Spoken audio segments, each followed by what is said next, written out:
હું સન્માનપૂર્વક આમંત્રિત કરું છું ગુજરાતની વિકાસ યાત્રાના સુકાની માનનીય મુખ્યમંત્રી શ્રી ભૂપેન્દ્રભાઈ પટેલ સાહેબને।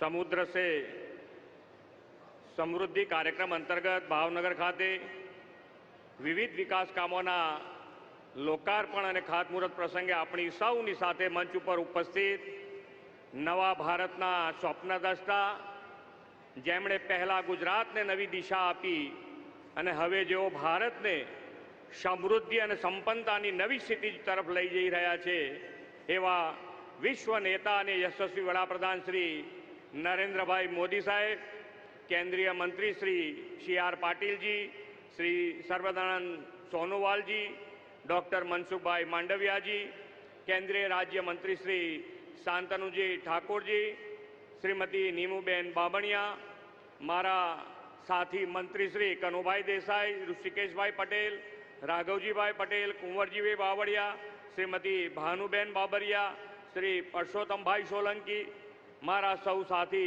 धारासभ्य श्री, मेयर श्री, जिला पंचायत प्रमुख श्री, उपस्थित सर्वे पदाधिकारी, आमंत्रित सर्वे महानुभावों, प्रेस मीडिया मित्रों, सौने मारा नमस्कार। आज एक ज दिवस में एक साथे 33,600 करोड़ रुपया वधुना प्रजा कल्याण विकास कामों आपने आपवा आदरणीय मोदी साहेब पधार्या छे। तेमनुं प्रजा वत्सल्य राजवी महाराजा कृष्णकुमार सिंहजीना आ भावेण नगर में स्वागत करूँ छूँ। गुजरात देश में सौथी लांबो 1600 किलोमीटर समुद्र किनारो धरावतुं राज्य है। द्विभाषी मुंबई राज्य थी 1960 में गुजरात अलग राज्य बन्यु त्यारे सौना मन में एक मोटी शंका हती कि गुजरात पासे कोई संसाधनों के रिसोर्स तो है नहीं, मात्र रण दरियो और डूंगरनी ज कुदरती संपत्ति धरावतुं आ राज्य शू विकास करूं एने सौने लागतुं हतुं। लोकोनी आ शंकाओ दायकाओ सुधी मोटा भागे साची पण पड़ी। जो विकास माटे आगवी सूझ धरावतुं नेतृत्व मळे तो कोई राज्य देशना विकासनुं रोल मॉडल बनी सके ए वात गुजराते 2001 थी मोदी साहेबनी विजनरी लीडरशीप में पुरवार करी छे। समय साथे कदम मिलावीने विकासनी गति अपनावी तेमनी कुनेथी विकास में दरिया किनाराओनो सदुपयोग थवानी शरूआत थई। 21મી सदी में बदलायेला वैश्विक परिमाणों, आधुनिक व्यापारनी तको तेमज अद्यतन टेक्नोलॉजीनो समन्वय दरियाई संस्कृति साथे करवानुं विजन आदरणीय मोदी नरेंद्रभाई मोदी साहेबे आप्युं छे। तेमनुं विजन एवुं स्पष्ट हतुं के गुजरात स्ट्रेटेजिकली लोकेशननो महत्व लाभ लईने बंदरोनी नजीकमां ज विविध उद्योगों स्थापवा, नवा उद्योगोने उत्पादन अने मार्केट संबंधित आयात निकासनी विविध जरूरियातों माटे केप्टिव सुविधाओं आपवी तेमज महत्तम खानगी रोकाणनी मददथी राज्यना औद्योगिक अने बंदरीय माळखानो विकास करवो।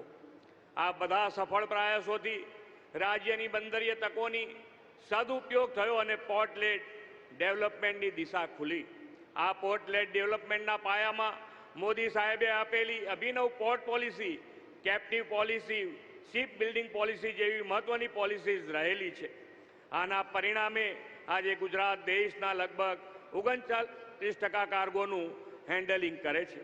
देश में सौथी लांबा दरिया किनारा धरावता अपना गुजरात में दरियाई सुरक्षा सुदृढ़ करवानी साथे शिप बिल्डिंग, शिप रिसाइकलिंगनो वडाप्रधानश्रीनो विचार पण तेमना दिशादर्शन में साकार थयो छे। गुजरात में बंदर आधारित उद्योग और उद्योग आधारित बंदर बे कॉन्सेप्टनो संगम वडाप्रधानश्रीनी दिग्दर्शिती थयो छे। सौ प्रथम LNG टर्मिनल तथा कंटेनर टर्मिनल कार्यरत थया छे। PM गतिशक्ति थी बंदरों ने पूरक रोड रेल लॉजिस्टिक कनेक्टिविटी मળી છે। श्री मोदी साहेबे मत्स्यपालकोना हित में पण अनेक पगला भर्या छे। वडाप्रधान श्री हमेशा पर्यावरणना रक्षण साथे संतुलित विकासनी नेम साथे चाले छे। तेमणे बिन परंपरागत स्रोतथी ऊर्जा सोलर विंड हाइब्रिड एनर्जीना उपयोगने प्राधान्य आप्युं छे। ચારણકા સોલાર પાર્કથી તેમના દિશા દર્શનમાં થયેલી સૌર ઉર્જા ક્રાંતિ આજે કચ્છમાં 30 ગીગાવોટના સૌથી મોટા હાઇબ્રિડ રિન્યુએબલ એનર્જી પાર્ક સુધી વિસ્તરી છે.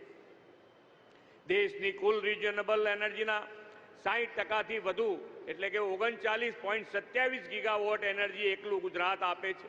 પવન ઉર્જા અને રૂફટોપ સોલરમાં દેશમાં ગુજરાત પહેલા નંબરે છે. ખેડૂતોને ઉર્જા સુરક્ષા સાથે ગ્રીન એનર્જી પીએમ કુસુમ યોજના 2 લાખ કૃષિ વીજ ગ્રાહકોને આવરી લેવાયા છે. પીએમ સૂર્ય ઘર મફત બિજલી યોજના તો લાખો પરિવાર માટે આર્થિક બચતનું માધ્યમ બની છે. વડાપ્રધાનશ્રીની પ્રેરણા અને માર્ગદર્શનમાં રણોત્સવને કારણે વિશ્વભરમાં ખ્યાતિ મેળવેલા ધોરડો ગામમાં આજે તેમના જ હસ્તે 100% રહેણાંક હેતુના વીજ જોડાણનું સોલરાઇઝેશન થવાનું છે. સફેદ રણની વિશ્વ ખ્યાતિ સાથે હવે ધોરડો 100% પીએમ સૂર્યઘર ધરાવતા ગામનું પણ ગૌરવ મેળવશે. વડાપ્રધાનશ્રીએ સસ્ટેનેબલ ડેવલપમેન્ટની સાથે નવા અને વિકસિત ભારત 2047નો સંકલ્પ કર્યો છે. આજે ગુજરાત અને દેશ અન્ય રાજ્યોને મળેલા વીજળી, પાણી, રોડ, રસ્તા સહિતના માળખાકીય વિકાસ કામોથી લોકોનું ઇઝ ઓફ લિવિંગ વધશે અને આ વિકાસ કામો નવા ભારતના નિર્માણમાં દિશાસૂચક બનશે. તેમણે આત્મનિર્ભર ભારત માટે પણ દેશવાસીઓને આહવાન કર્યું છે. આત્મનિર્ભર ભારત માટે સ્વદેશી દેશમાં બનેલી ચીજ વસ્તુઓના ઉપયોગથી આપણે સૌ વોકલ ફોર લોકલને વેગ આપીને તે સમયની માંગ છે. 2 દિવસ પછી મા જગદંબાની આરાધનનું પર્વ નવરાત્રિ અને તે પછી દિવાળીના તહેવારો આવશે. આપણે સૌ આ દિવાળી સ્વદેશી દિવાળીનો સંકલ્પ કરીને દેશમાં જ બનેલી વસ્તુઓ, ઉત્પાદનો, સાધન સામગ્રી ખરીદીને સ્વદેશીને પ્રોત્સાહન આપીશું તેવો મને વિશ્વાસ છે. ફરી એકવાર ગુજરાત સરકારના વિવિધ વિભાગોના 2524 કરોડ અને કેન્દ્ર સરકારના વિભાગોના મળીને 33,000 કરોડથી વધુ વિકાસ કામોના ભેટ દ્વારા સમુદ્ર સે સમૃદ્ધિના નવા અધ્યાયની શરૂઆત કરવા બદલ આદરણીય વડાપ્રધાનશ્રીને ખૂબ ખૂબ અભિનંદન આપીને વિરમું છું. ભારત માતા કી જય. વંદે માતરમ. જય જય ગરવી ગુજરાત.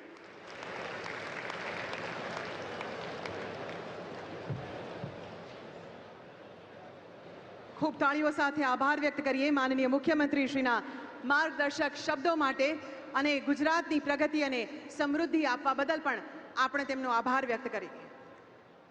जहां भावनगर की धरती पर सागर की लहरें हजारों वर्षों से हमारी सभ्यता और समृद्धि की गवाही देती आई है, वहीं से आज एक नई यात्रा का आरंभ हो रहा है.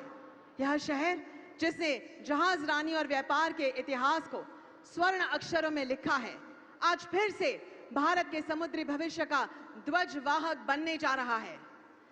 7,000 करोड़ से अधिक की केंद्र सरकार की महत्वपूर्ण परियोजनाएं और क्रांतिकारी समुद्री व शिप बिल्डिंग समझौते, साथ ही भारत एवं गुजरात की विकास यात्रा से जुड़े 26,000 करोड़ से अधिक की विकास लक्ष्य योजनाएं, ये केवल आंकड़े नहीं बल्कि समुद्र से समृद्धि की उस परंपरा का आधुनिक रूप है जिसने भावनगर को हमेशा भारत के मानचित्र पर विशेष पहचान